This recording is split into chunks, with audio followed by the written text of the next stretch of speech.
Hola, aquí estoy de nuevo para platicarles mi visión de lo que es un intelectual. Unas advertencias previas, breves. Esta no es una visión sacada del diccionario, sacada de los libros, sino de cómo fui yo construyendo mi concepto y mi idea de lo que es un intelectual, ¿no? Eh, y esto siempre, casi siempre que yo trato de entender una categoría social, trato de entenderla desde sus orígenes. Y cuando hablo de sus orígenes, no me refiero al origen del término y la conceptuación del término. No, trato de irme al origen en la realidad, al origen real, que después se bautiza con ciertos nombres, ¿no? Lo digo porque cuando hablamos del intelectual, eh, hay que reconocer que mucha gente, la mayor parte de la gente no trabaja, no vive de su intelecto.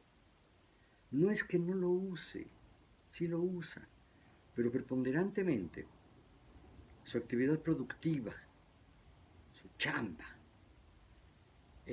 su proyección hacia los demás, se hace no con el intelecto, sino con el cuerpo.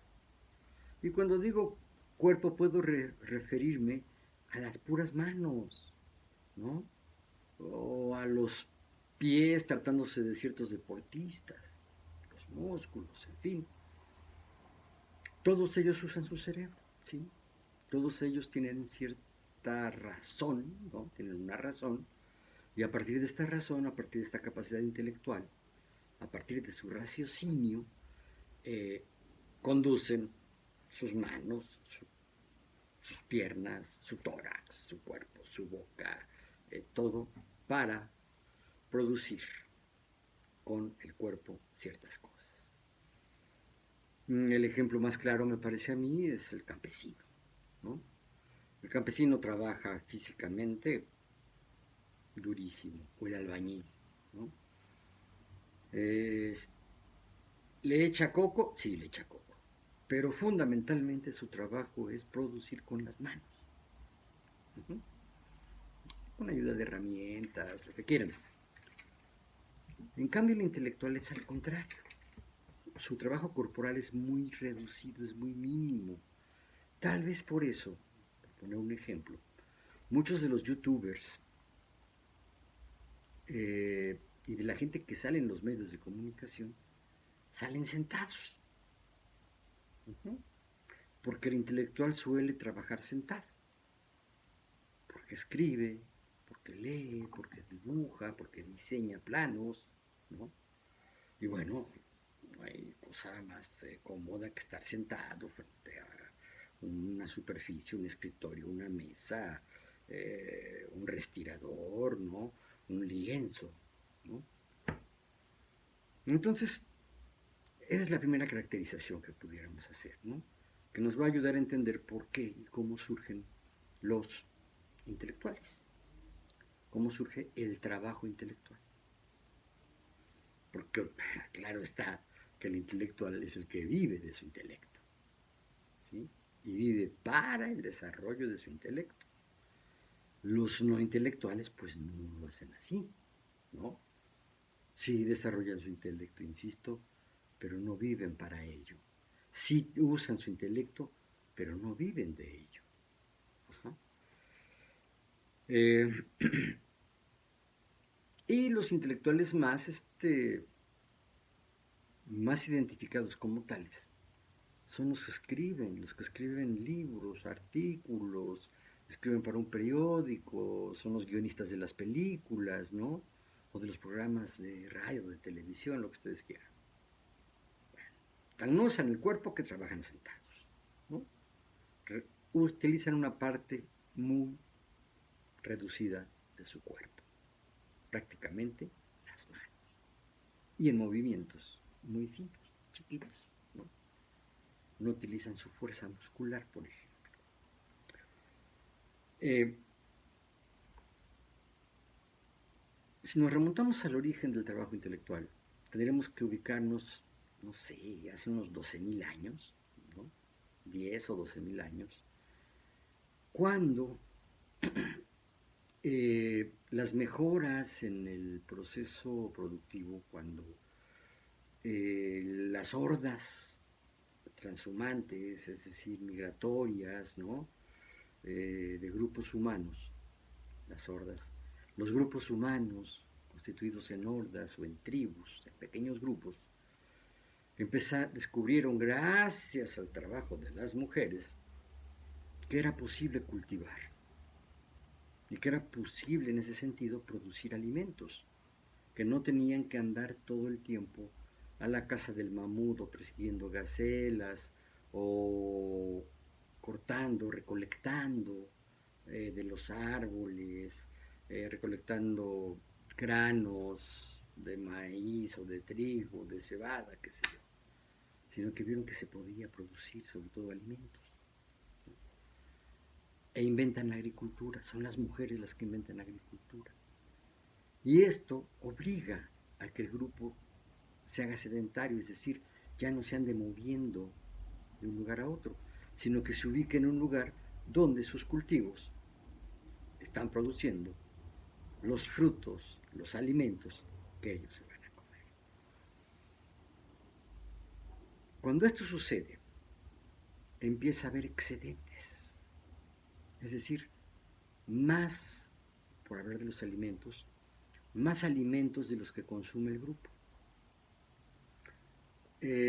Siendo así, de pronto, pues hay la necesidad de guardar esos alimentos, porque luego vienen las temporadas frías o el tiempo de secas, ¿no? Entonces, pues la producción de alimentos disminuye o de plano desaparece. Entonces, hay la necesidad de guardar los alimentos.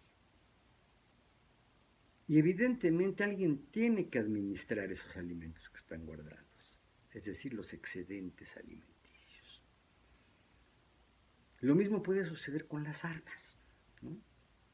A lo mejor cultivaban ciertos árboles que les permiten producir flechas, lanzas, arcos, ondas, qué sé yo. Y además empiezan a domesticar ciertos animales que también sacrifican para comérselos, ¿no?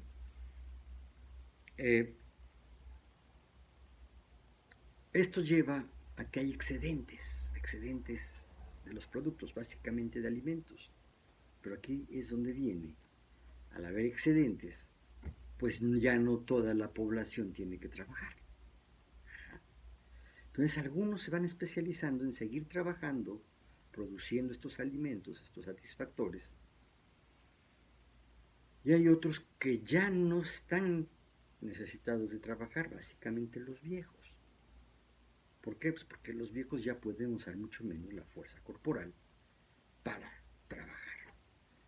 Y tienen experiencia, y son respetados, y son obedecidos, tienen mando. Y ahí es donde aparece el trabajo intelectual, ¿no? Entonces el trabajo intelectual no fue originalmente de los más fuertes ni de los más hábiles, sino de los más inteligentes, ¿no? Y que se ocupaban ya no de trabajar, al estar liberados de las tareas físicas, de las tareas físico-corporales, pues evidentemente tienen tiempo, no solo para administrar, organizar, distribuir los alimentos y por lo tanto la organización del grupo, sino desarrollar su intelecto por sí mismo. Como ya había este sentido de solidaridad que hacía que, por ejemplo, se resintiera la pérdida de un miembro del grupo, que se sintiera con tristeza, ¿no? Ya había culto a la muerte. ¿Quiénes desarrollaron más los cultos a la muerte y empezaron a inventar las obras de orfebrería o de cerámica o de madera o las pinturas? Pues los que usaban su cabeza, los que usaban su intelecto. Y ahí viene el trabajo intelectual, ahí empieza a desarrollarse el trabajo intelectual, que como ven desde antes se convierte en una especie de grupo privilegiado, porque no producen el alimento, pero lo consumen, y luego lo administran, y luego lo poseen, porque al desarrollar su intelecto, pues de pronto empiezan a convencer y a organizar a los grupos de guerreros, a los grupos fuertes, a los grupos de trabajadores. Ahí es donde surge el trabajo intelectual. Y desde el principio los trabajadores intelectuales se han vinculado a las clases dominantes, forman parte de las clases dominantes. Hoy, tan desarrollada que está la sociedad, ¿no?, que tenemos trabajos intelectuales de toda índole y trabajos manuales o físicos o corporales también de toda índole, ya no solo para producir, sino también para entretener, también para recrear, ¿no? Recrear me refiero tanto a recreo, diversión, ¿no?, como a la posibilidad de volver a crear ideas, organizaciones, formas de trabajo, herramientas, armas, ¿no? Y esos son a los que Gramsci califica como intelectuales orgánicos. Sin embargo, el mismo capitalismo produce otro tipo de intelectuales, los intelectuales revolucionarios, los intelectuales que no se dedican a buscar las mejores formas de dominación, sino a atenuarlas o bien destruir las formas de dominación, ¿no? Y hoy en nuestros días pues, sería muy sencillo entender que muchos intelectuales lo que buscan es que haya una distribución equitativa de la riqueza, de los ingresos. Hoy ya se habla de dinero, por ejemplo, ¿no? Que los bienes que están fuera del alcance de las familias, pero que se disfrutan. ¿Qué les digo yo? El agua potable, la luz eléctrica, el alcantarillado, el drenaje, la pavimentación, toda la urbanización. Sí la construyen trabajadores manuales, ¿no? Pero evidentemente las diseñan los intelectuales. Bueno, pues el intelectual revolucionario pretende que toda esta dotación de elementos del bienestar, de medios para el bienestar de las comunidades, de la gente, sean repartidas equitativamente, ¿no? Que se acabe ya aquello de que pues, en las colonias de los ricos hay grandes avenidas con jardines, con camellones, con árboles, súper cuidados, y los trabajadores manuales viven en zonas verdaderamente deprimidas, donde a veces ni siquiera hay electricidad o drenaje o agua potable o banquetas planas y en fin. Entonces, si Sabina Berman, John Ackerman y Gibran Ramírez pensaron en el intelectual público como aquel que busca el bienestar colectivo y que dedica sus explicaciones, sus concepciones, sus interpretaciones a esto, a que la riqueza se distribuya, ¿no?, se distribuye equitativamente, y le llamaron público, pues híjole, creo que utilizaba una categoría confusa. Pero el chiste no es ese. El chiste ahora es responder a un comentario, al único comentario que recibí en de ese video, de una alumna que, ay, si no mal recuerdo, aparece en YouTube como Isbas. No sé quién es, no lo identifico, pero hace referencia a mis clases. Y evidentemente es maestra, porque ella vio el programa de Ackerman y Sabina y se dio cuenta de que hablaban del maestro, del magisterio, como un trabajador intelectual y como un intelectual público. Digo yo, híjole, será porque es un intelectual que trabaja para el sector público, pero dejaron muy, en el programa, dejaron muy confuso, muy poco definido, si realmente estaban hablando del magisterio, del maestro, del profesorado, como trabajadores intelectuales, y tampoco dejan claro si se refieren a ellos como intelectuales públicos o como intelectuales orgánicos, ¿no? Pero esto también lo trataremos en otro video que también ahorita mismo voy a grabar. Al ratito nos vemos.